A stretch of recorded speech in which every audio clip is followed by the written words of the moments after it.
Hey, what's up, guys? Welcome to today's episode of Film Freaks. I am Jesse Galan. And I'm Bobby Flores. And today we'll be discussing X-Men's film franchise.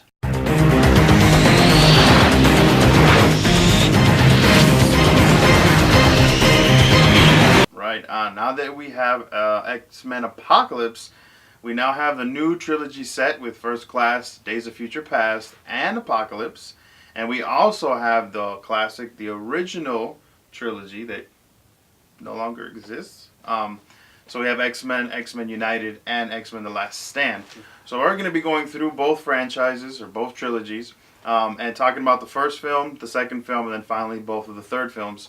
And just giving our personal, what we think about them, the parallels, all that good stuff, how they compare. And then talk about where we think they're going from here, and just our overall thoughts on this whole X-Men thing that they created here. This X-Men universe. Right on. So let's get started with the original, the first one, X-Men. Yeah, well, X-Men, there's a lot to be said about this film. It is the one that I would honestly say kind of kicked off the whole Marvel universe, if you will. But the fact that it's just like the first film with the superheroes, it kind of has a place in my heart. Looking back now and revisiting the film, it wasn't that great. Right. It really wasn't. It's, to me, one of the, outside of Last Stand, this was definitely the second weakest film of the series. But but at the same time, it definitely has a place in my heart because it was one of the first films that I saw that just like blew my mind. I was like, man, X-Men, like finally, we got a film, so. Right on, yeah. It's the first X-Men. I mean, it creates everything that we get now. It started there. It's an epic film. I would say the first comic book movie that actually like works. Of like what we have. What we have now. It gives us a very thin Wolverine. Very thin. That scene where he's fighting in the cage and you get the little dings, I think that's hilarious. You never hear that again in any of the other X-Men movies. It is the one that of the first trilogy. It's the first, the only film where Storm has an accent. So it's a lot of good things, a lot of cool things. I mean, the only time that Sabretooth actually had fur and kind of mimicked that of the 90s cartoons. Right, absolutely. So it was cool seeing Magneto and Mystique. She was a badass in the original trilogy. Sabretooth and Toad, which I think they were wasted in the trilogy because they were just kind of one and done. But it was awesome. I think the attack that Magneto kind of had of making everybody mutants instead of trying to kill everybody, I think that was cool too. So it did its job. It was solid in what they gave us. They did little remarks of the yellow jumpsuits when they were flying in the X-Jet. So it was pretty cool. So First Class. Man, that First Class blew my mind. I mean, I personally love the second trilogy. This one was a reboot and a prequel to the X-Men franchise, which I personally loved. I loved the introduction of both characters. I enjoyed it's essentially a Magneto origins, which I really liked a lot, and just the scene where he's he's killing the Nazis in Argentina, and he's like stabs a dude's hand and then throws at the guy that was pointing the gun, kills him, pulls it back out and stabs the dude in the hand again. Like, dude, that was like so epic. Yeah. Like, this is the Magneto that I really liked. He was more menacing than the original. Yeah, this arguably could be the best X-Men film to date. First Class just does such a amazing job of showing the interaction between the X-Men themselves. I mean, you really see Charles developing as the leader, just mentoring these people, and you see Magneto's just turmoil, and he's filled with so much hatred, anger, and pain, but he's struggling as to be like, maybe I can be more than this, and it's just, oh God, it's so good. I love the dialogue. I love their interactions. You see these people growing together as a family, like X-Men is. I love this film. It's such a very well, like, Vaughn did an amazing job with these characters. And then at the end, where you see, like, I think they did a great job of turning Magneto, you know, putting him on that path of being evil. Like the way he killed Shaw was amazing with the coin. Oh, You know, yeah. back, you know, referencing to the beginning when he was making him, trying to move the coin, and he just embraces who he is. That he, you know, this guy killed my parents. He put me through a lot of torture and pain, and then, you know, and then at the end, you know, the humans are just against us, and I mean, it didn't help when they were trying to blow them off the earth. So it was very, very well done. What I really enjoyed about the parallels between both films is that they introduced the big events that occur in the first film, where Magneto was trying to absorb or consume all the humans and turn them to the mutants, and that introduced the world to the mutants. Right. But then in the original, or in the 60s, when they were in the island with the Cuban Missile Crisis and everything, and there was a big event, and that introduced the mutants to the world. But then, like, a little nuances where they showed Mystique in the bedroom. Right, that was really cool. Of Magneto, where she transformed. I thought that was pretty cool. Right. You know, so. And you actually get the yellow suits in First Class. Right. Oh yeah, So, the blue and yellow suits. yeah. Total, yep. Look, it Loved fitting 60s. It was perfect. Great play on that to just throw that in there, like, and it worked great. So I think that they did a great job. X-Men did its job, you know, back in when it first started the trilogies, and then this whole reboot prequel thing again did its job. It was phenomenal, and I think it embraced everything that the old one was, and then just, oh man, it just made it even more. So, you know, hats off to Vaughn, and all the actors just did great. I mean, Magneto, Michael Fassbender, amazing. Like, I have converted to the Brotherhood just because of him and how he portrays him, and like just the struggle that you feel that Magneto's going through is what you want out of a movie, and your character being that he was very much the focal point of the movie. Like, he was the main character, and it was greatly done. Yeah. So with that, we'll move on to the second one. So we get X2, X-Men United, and Days of Future Past. All right, with X-Men 2 or X-Men United, they introduced a new set of characters, or kind of new. They have mentioned him in the past, but the physical appearance of Stryker, which is the character who gives Wolverine his adamantiums, which also introduces a little more of the backstory of who Weapon X is, or the origins of Wolverine. And it circles around the mansion and his abduction of the mutants and what he does with and experiments with the mutants.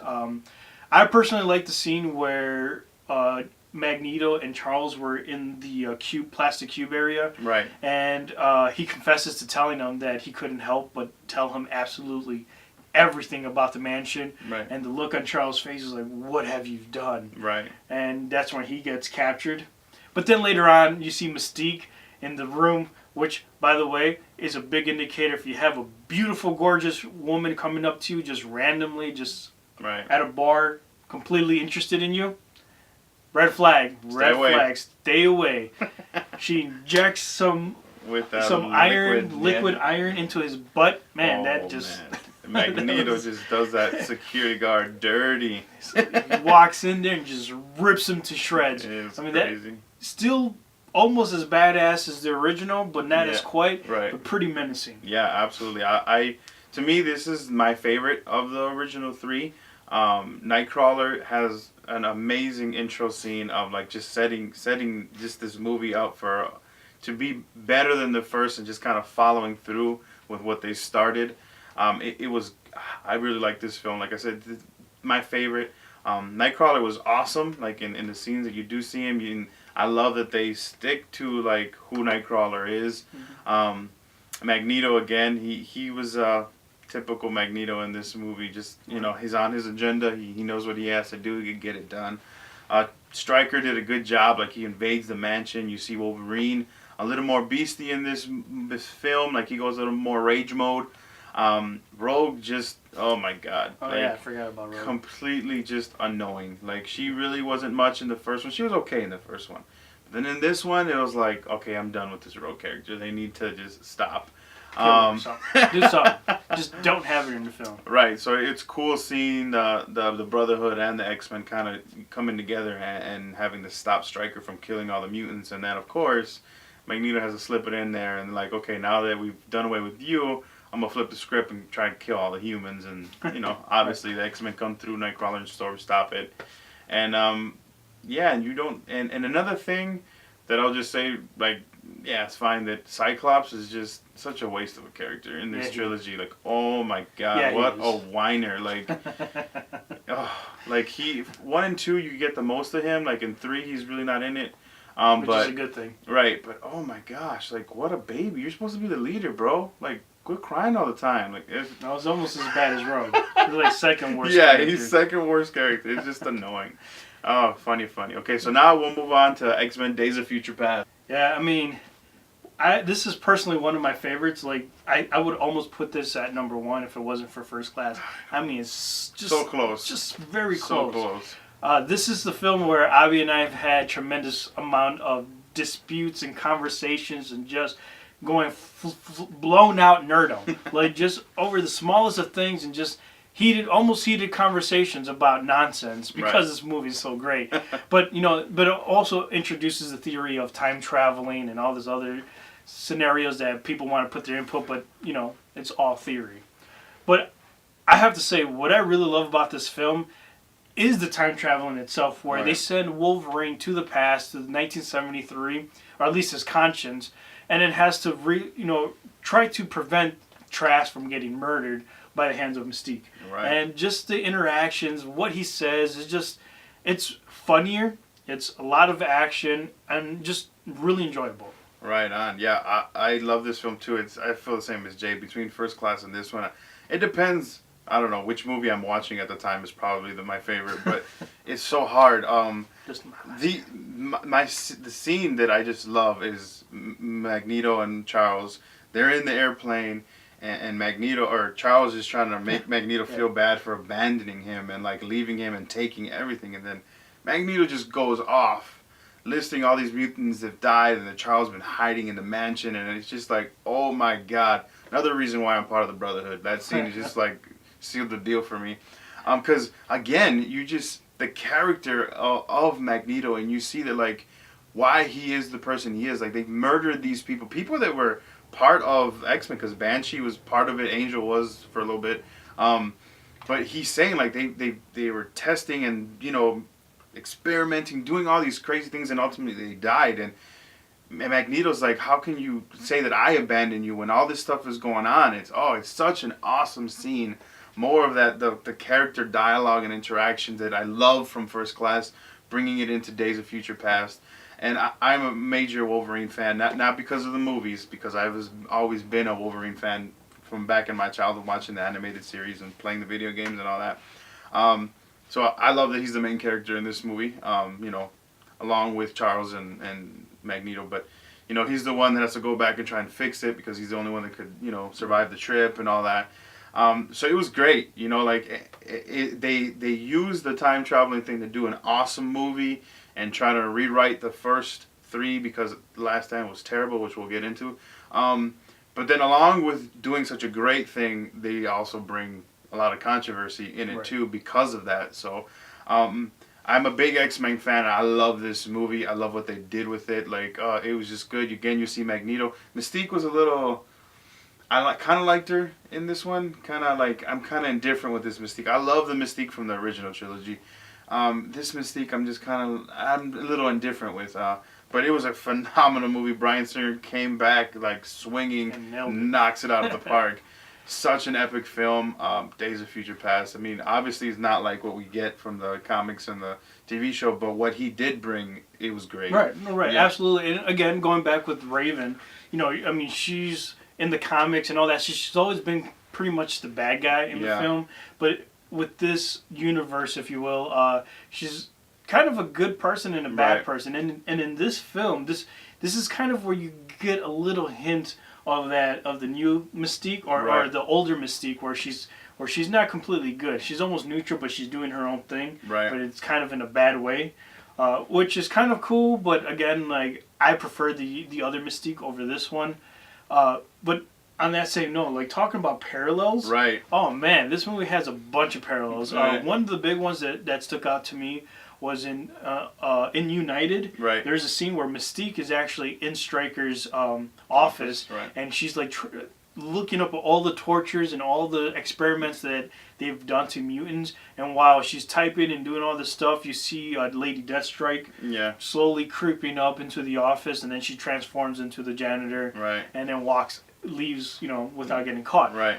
In this film, very similar scenario, except she changes into Trask, Right. goes into his office, she finds the exact same, or I don't want to say exact same, but more so similar experiments and tortures and deaths over the course of his mutant discovery, Right. and transform back to Trask when his secretary shows up, and essentially the same thing, which I thought was pretty cool. It was really, really cool. And then you have the overall theme of XMen United, of them banding together to defeat Stryker, and then in Days of Future Past you have them together having to prevent the massacre from the Sentinels, having to come together. So it's really cool how they have these little subtle hints in there, kind of like paying homage to the original or whatever. It was cool that they have those little similarities and parallels, and that's awesome. So one more thing, because we have to clarify this, because there's a lot of talk.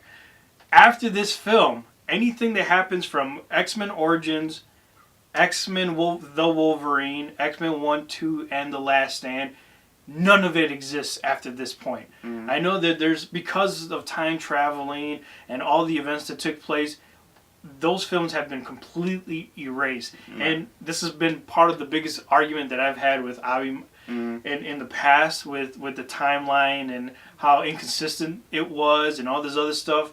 But when you take back and going back to the First Class, which is technically a reboot slash kind of a prequel, and then you throw into Days of Future Past and rewrite history from 73 onward, anything that happened prior to this doesn't exist. Right.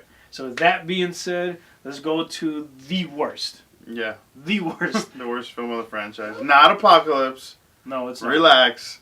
Which, of the new trilogies, it is the worst. But that's not saying much, because the first two were amazing. Right. So, but yeah, we have the final two is X-Men, The Last Stand, and X-Men Apocalypse. So, we're going to jump right on in. I really don't want to even talk about this movie. It is terrible. Right. It's Phoenix Saga, which wasn't even a saga. It was more like a obnoxious demon child-esque story. Where did Nightcrawler go? We don't know. Oh yeah, Nightcrawler. What happened to him? Angel? No mention. Like Angel? Like, what was that? Angel was a pansy. Oh gosh. And a wasted character. Come on. Right. He was one of the original X-Men. Right. Original X-Men. At least give him some justice, not some pansy, whatever it was. Like, exactly. I gotta say the highlight of The Stand has to be Beast, because he looked awesome. Oh yeah, absolutely. And it was a great performance, and he was that. If I were to picture Beast in a live action film, that's exactly what it would look like. In fact, I think I just think that even before they introduced Graham. Kelsey Graham. Kelsey Graham as the Beast. That's who we envisioned him being. Right. And that was probably the best cast out of the whole movie, original, and probably the best part outside of Wolverine, which is arguable to a lot of people I know. Right. Outside of that movie, I'm struggling. I'm stumbling, and they killed Scott, which go ahead. I take it back. That is another great highlight in that film. He was just I'm sorry. Like, you're supposed to be the leader, and I get it. Like, your girl dies, and you're gonna mourn. Right. But you're the leader. You're supposed to be the leader of the X-Men, right behind Charles. And God, they failed terribly with Scott in that trilogy. Terribly. Pardon my French, but you're a biznatch. Terrible. Just terrible. Right. And then like the Jean Grey Phoenix, that was horrible. They set it up to be great. And they failed on the delivery. Absolutely. It was just epically bad.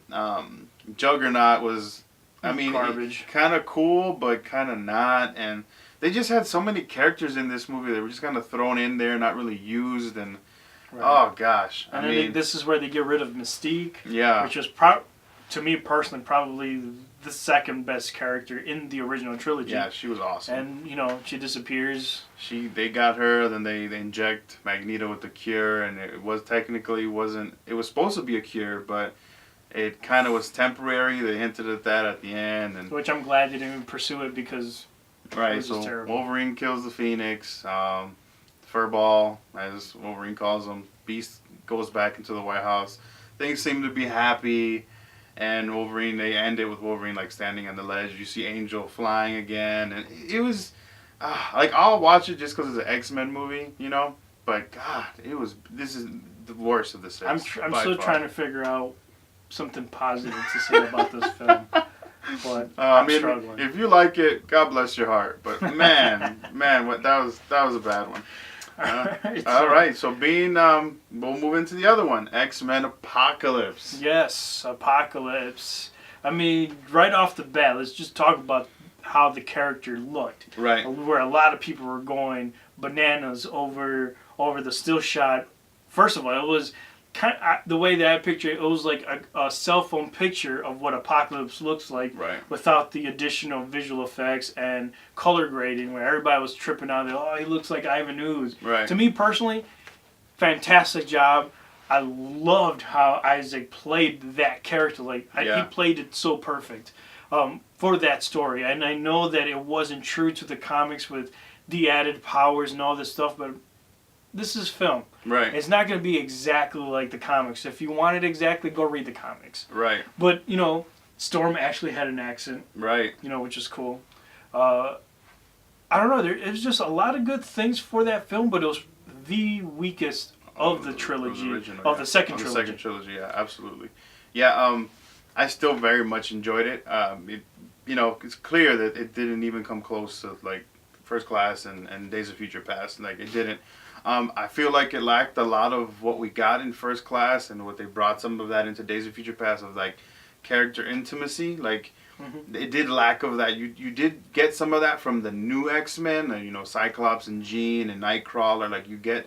And oh gosh, and how could we forget about Quicksilver? Like his scene in Days of Future Past, just his presence, and then again in Apocalypse, he is amazing. Like I really don't know the character of Quicksilver, but I love the character they've made him in these films. Like he's more of a serious character right. In the comics, but he's more of a comic relief in. Yeah. I mean, I don't want to say polar opposite, but he is pretty different from the comics. But right. regardless, I love that character. He's awesome. He stole the show for me personally in Apocalypse. Yeah, he had a great scene, in getting Magneto out of jail in Days of Future Past, and then another awesome scene of like saving the students from the mansion blowing up.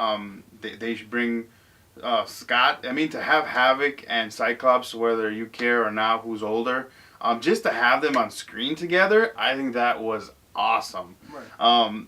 It was just cool. Like they brought some new characters, and what they failed to do in the Last Stand of having all these characters and having them mesh well, like they did a much better job of that in Apocalypse.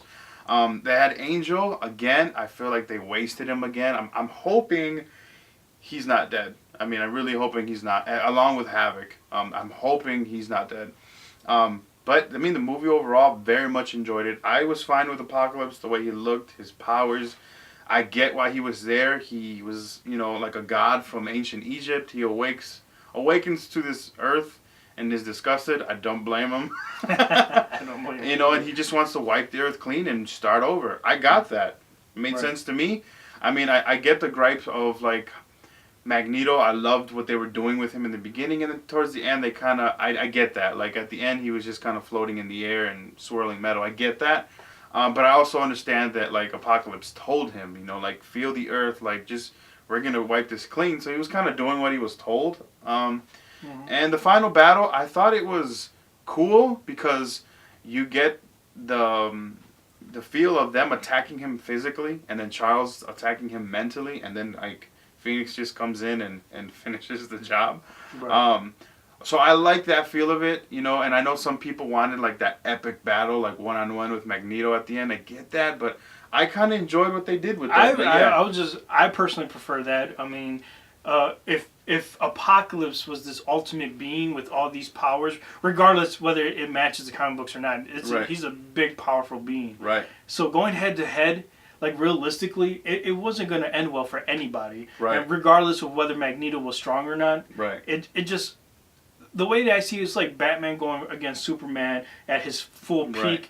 It's 10 seconds. Yeah. You know what I mean? So, like, I actually like the fact that it wasn't just physical. Yeah. It was physical and mentally. Right. And the fact that it was happening simultaneously where, I mean, think about it. Apocalypse had to not only fight Xavier mentally, but also, while fighting him mentally, he had to physically, Right. he had to fight other people Right. and still have a focused mindset. Oh, yeah. So, to me, that shows how strong that character was. Because had it been you, myself, or any of the other X-Men, as soon as you hit my head, that's it. We're done. Oh, dude, and that when he breaks Quicksilver's leg, oh, that was epic. Because he was going off on him. Like, he was getting his hits in, and then, crack! I was like, goes. oh, Bye-bye. man.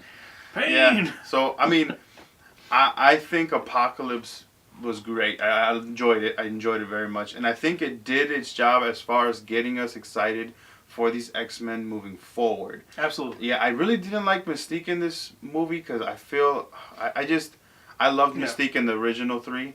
And I don't know, I feel like she... In Days of Future Past, they showed that badass side of Mystique. And this one, not so much. Like, we got like 2 scenes of her blue. And, yeah, I don't know. I kind of get the feeling that they're going to move on without Jennifer Lawrence. So we'll see what happens. But I think Apocalypse setting up Cyclops and Jean Grey, and then now you have Storm's in there, and Nightcrawler. Like, I love what they're setting up moving forward. So I very much enjoyed the film. Obviously every film has its flaws, and this one was, any different from that aspect. But I enjoyed the film thoroughly. Yeah, and I love how the little nuances, the little like Easter eggs of the Phoenix, which I'm hoping with the next trilogy, if it hasn't been said, Right. I'm sure that they're gonna lean towards the next trilogy to be the Phoenix Saga, and I would hope that they will expand it to a 3-part film as opposed to just one, because that is such a big story. Right. So just to fit into one film, I don't think would give it justice. So I think it'll be pretty cool to see what the next step is for this film, for this franchise. All right, yeah. With that being said, I mean, the first trilogy and the second trilogy, I honestly prefer the second one a lot more. I feel like it was just executed on so many different levels that the first one's missed. And obviously, I mean, Bryan Singer was very much involved in the first trilogy and the second one, and I think he learned from what they did bad, executed it much better. I mean, bringing Matthew Vaughn to do First Class, he did a phenomenal job. I appreciate the first trilogy a lot. I mean, X-Men and X2 were great. I mean, I love them. I'll keep watching them over and over.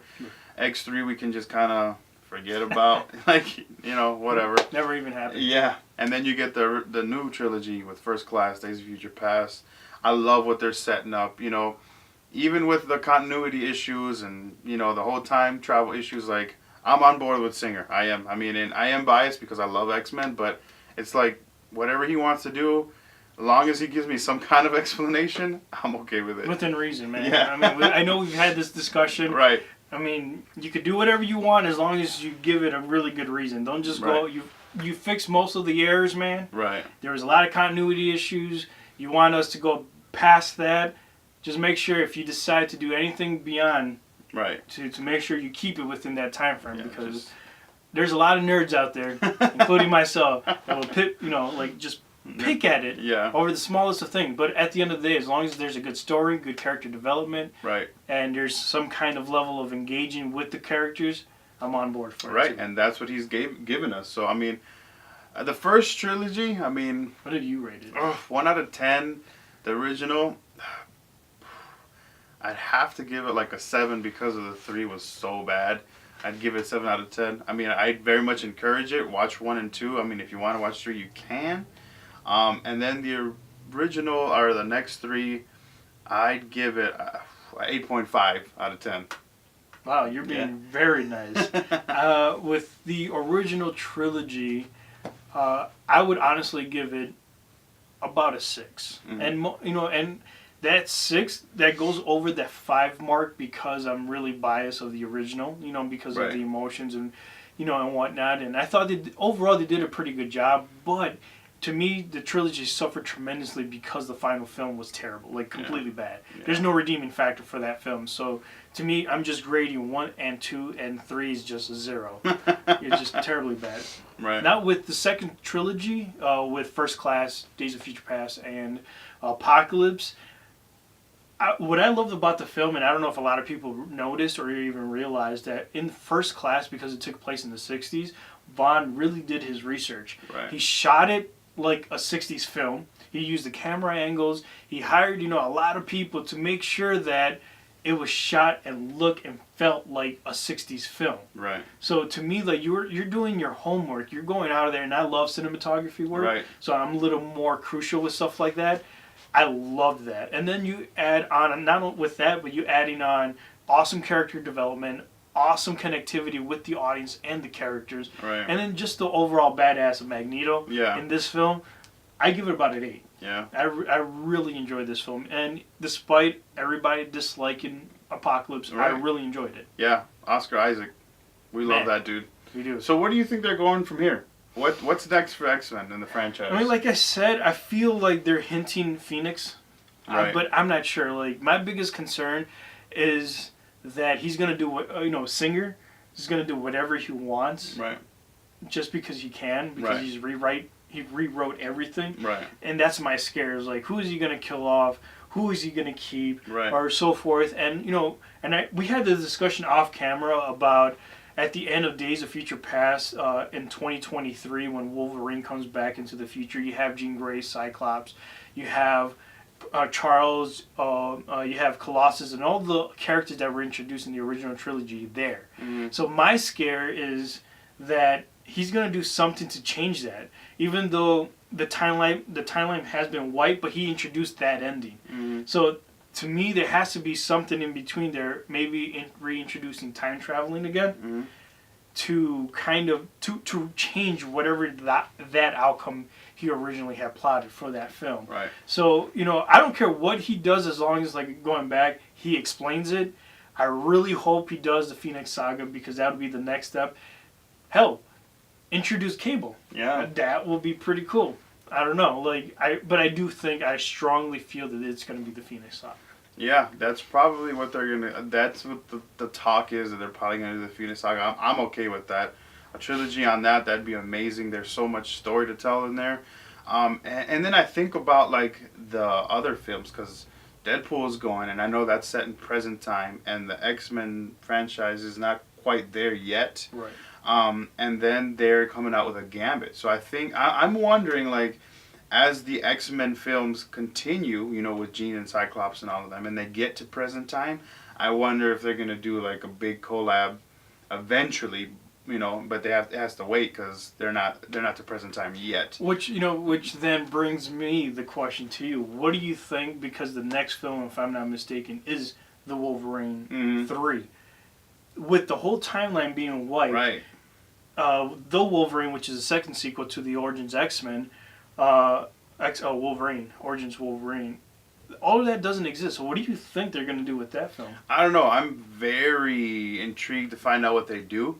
I know originally they were hinting at Old Man Logan, and they're saying that Professor Xavier was gonna have a big role in there, and now they're thinking that it was gonna. I just heard recently that it was gonna be called X-Men Weapon X, or Wolverine Weapon X. So I'm really not sure, especially since, like, Wolverine is kind of like timeless, like he looks the same in all here. So I don't know if they're gonna do in the future from what they set up now in Apocalypse, or if they're gonna go revisit the non-existent timeline. Like, I am not sure what they're gonna do. Which, for me personally, if they revisit a timeline that doesn't exist, right, I guess it'll be completing the series, but then it's kind of a useless right story arc, because it doesn't really exist. push the franchise further.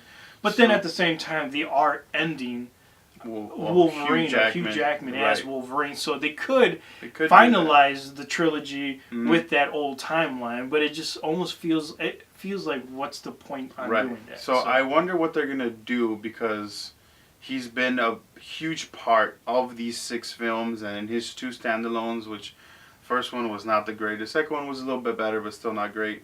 I wonder what they're gonna do, because he's been so integrated in there.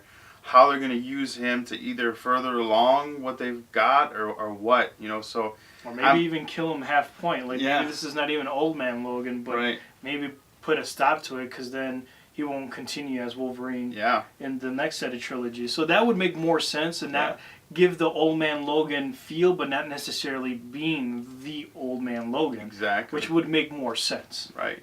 So it's intriguing. I can't wait to hear more news until until they kind of let us know what's going on. But yeah, I mean, X-Men overall, like we've enjoyed a lot of the films, and we have our little issues with it. But I am excited to see what they bring us in the future. Bryan Singer and whoever else is going to be involved. Wolverine's coming to an end. We're going to get more new characters. So I am very much excited for what we're going. I appreciate what we've got. I've loved it. And yeah, so Yeah, I enjoyed it as well too. Not as much as he has, but I've enjoyed the roller coaster ride that Right. Bryan Singer and Fox has done. So let's Right see on. what you guys have. yeah, what do you guys think? What are some ideas you think that they're going with, not just with the X-Men, but with some other characters that they're throwing out there like Gambit and Deadpool? So, what do you guys think? Let us know. Peace out. Yeah, thanks for watching. Deuces. Well, hey, Film Freaks, if you guys enjoyed watching our video, go ahead and give us a thumbs up. Don't forget to comment, share, and subscribe. And go ahead and check out some of our other videos. Do it now! What's the matter with you? Do it now. Do it! It's not the tumor.